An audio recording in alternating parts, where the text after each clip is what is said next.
ഞാൻ പറമ്പി ഗോപി 50 രൂപ. അവൻ്റെ ചെറുക്കൻ്റെ കല്യാണത്തിന് പോയപ്പോൾ 100 രൂപ കൊടുത്താ. ഒരു ബന്ധുച്ചൻ്റെ കല്യാണമാണ് തന്നേക്കണ 50 തൊലി നാറി. നാറിന്ന് തന്നെ എഴുതിക്കോ. നാറി ഇപ്പോൾ ഒരുപാട് അയച്ചാ എന്നാ എച്ചിന്ന് എഴുത്. കാലിക്കവർക്ക് ഒരുപാട് കിട്ടിയിട്ടുണ്ടല്ലോ. അതിൻ്റെ അമ്മയുടെ വീട്ടുകാരായിരിക്കും. അല്ലല്ലോ, ഇത് അച്ഛൻ്റെ വീട്ടുകാരാണല്ലോ. അതേ അഡ്രസ് ഉണ്ട്. അല്ല, എൻ്റെ വീട്ടുകാരുടെ പൈസ വല്ല നിലത്തും ചാടി പോയായിരിക്കും. പൈസ ഇല്ലെങ്കിൽ അഡ്രസ്സ് അതായിരിക്കാൻ പാടില്ല. നാറികൾ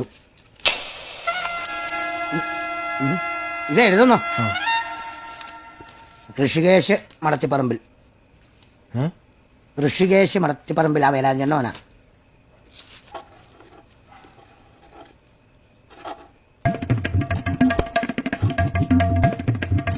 $200 രൂപയ്ക്കും.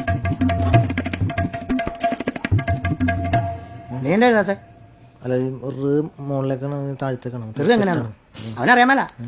പഠിപ്പിക്കാൻ പറ്റപ്പോൾ പഠിക്കണമായിരുന്നു. ഞാൻ മര്യാദയ്ക്ക് പറഞ്ഞാ എന്തായാലും കൈത്തൊഴിൽ പഠിക്കാൻ. അത് പോട്ടെ, എന്തായാലും പണിക്ക് പോകണ്ടേ? എന്തായാലും അച്ഛൻ പണിക്ക് വേണമെങ്കിൽ 2 കൊല്ലം കഴിഞ്ഞിട്ട് കോളേജാ. അതിനാ അല്ല, ഇത്ര നാളെ ഞാൻ പഠിച്ചല്ലേ, അപ്പൊ 2 കൊല്ലം വിശ്രമ ജീവിതം നയിച്ചോട്ടെ.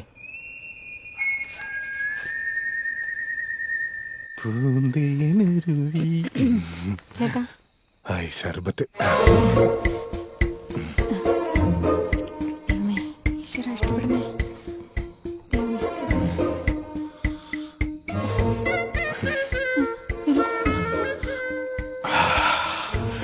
സൂപ്പർ.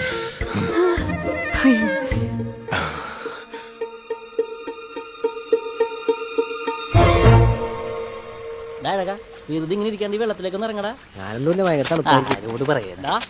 എന്റെ അമ്മാവനെ നിനക്കൊരു ജോലി റെഡിയാക്കിയിട്ടുണ്ട്. നാളെ തന്നെ പോയിക്കോ. എന്താടാ നീയല്ല ജോലി അന്വേഷിച്ചു? എനിക്ക് ജോലി അന്വേഷിച്ച് നടക്കാനാ ഇഷ്ടം. ജോലിക്ക് പോകണ ഇഷ്ടമല്ലടാ.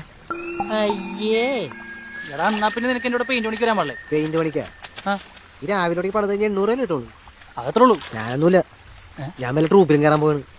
ഞാൻ ട്രൂപ്പിന്ന് വിളിച്ചിട്ടുണ്ടായിരുന്നു. മിമിക്സ് ട്രൂപ്പിന്നോ? ആ, നാളെ മറ്റേ താജ് ഹോട്ടലിൽ ചെല്ലാൻ പറഞ്ഞിട്ടുണ്ട്. ഒരു റോണി സാർ. ശരി. ആ, ഞാൻ പോകുമ്പോൾ 2 മണിക്കൂർ പരിപാടി ഉണ്ടല്ലോ, 10,000 കിട്ടും. വെറുതെ എന്തിനാ വെയിലുകൊണ്ട് ഞാണത്. അത് ശരി. ആ എടാ അഴകാ, നീ വേഗം വീട്ടിലേക്ക് ചെല്ല്. എന്താ ചേച്ചി? വീട്ടിലേക്ക് ചെല്ലാൻ. ചെല്ലടാ.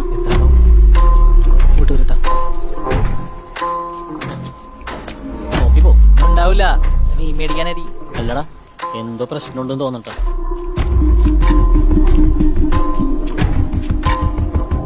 തോമാസേട്ടൻ എന്നെ വിളിച്ച് പറഞ്ഞത്. ഞാനപ്പ തന്നെ ചെന്ന്. അച്ഛൻ നിലപ്പൊക്കത്തുനിന്ന് വീണടാ.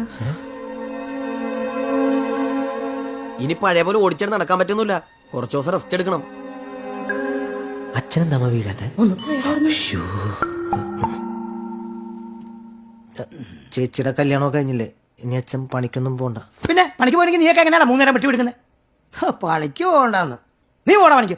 ഇല്ല, കുഴപ്പമില്ല, അച്ഛൻ പണിക്ക് വെക്കോ, ഞാൻ അഡ്ജസ്റ്റ് ചെയ്തോളാം. ഞാൻ വെറുതെ ഇരുന്നോളാം. രാജേട്ടാ, അവൻ പറഞ്ഞത് കാര്യമല്ലേ? മോളുടെ കല്യാണമൊക്കെ കഴിഞ്ഞില്ലേ? ഇനി വെയിലത്ത് നിലപ്പൊക്കത്ത് കയറേണ്ട വല്ല കാര്യം ഉണ്ടാ? വിജയൻ അത് എന്നെ അറിഞ്ഞിട്ടാ വിജയ പറയണേ. ഇവനൊന്നിനും കൊള്ളിയല്ല. ഐറ്റേക്ക് പോകാൻ പറഞ്ഞു, കേട്ടില്ല, പോയില്ല. പിന്നെ ഏതാണ്ടൊക്കെ പണിക്ക് പോയി. ആ പോക്ക് നിർത്തി. ഞാൻ ഇവന്റെ കാര്യമൊന്നുമല്ല പറഞ്ഞത്. ചേട്ടൻ ഈ പ്രായത്തിൽ വാർക്കപ്പണിക്കൊന്നും പോകണ്ട. എത്ര വർഷവും നടക്കണം.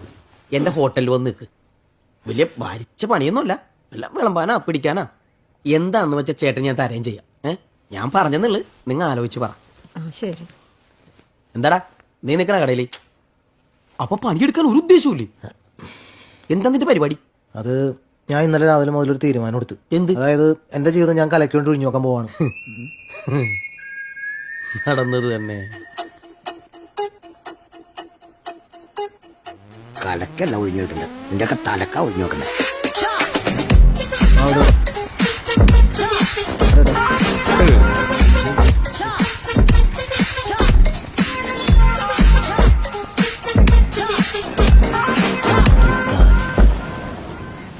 അയ്യേ, ഇതാണ് ഹോട്ടൽ താജ്.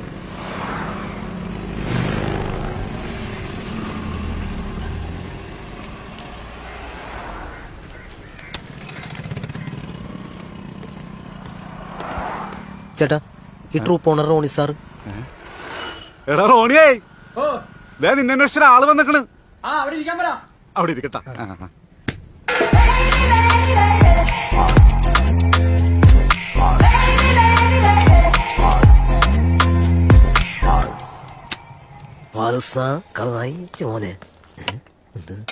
അല്ല, എനിക്ക് വേണ്ടായിരുന്നു. ഇതിപ്പോ ഞാനൊന്നും പറഞ്ഞില്ല.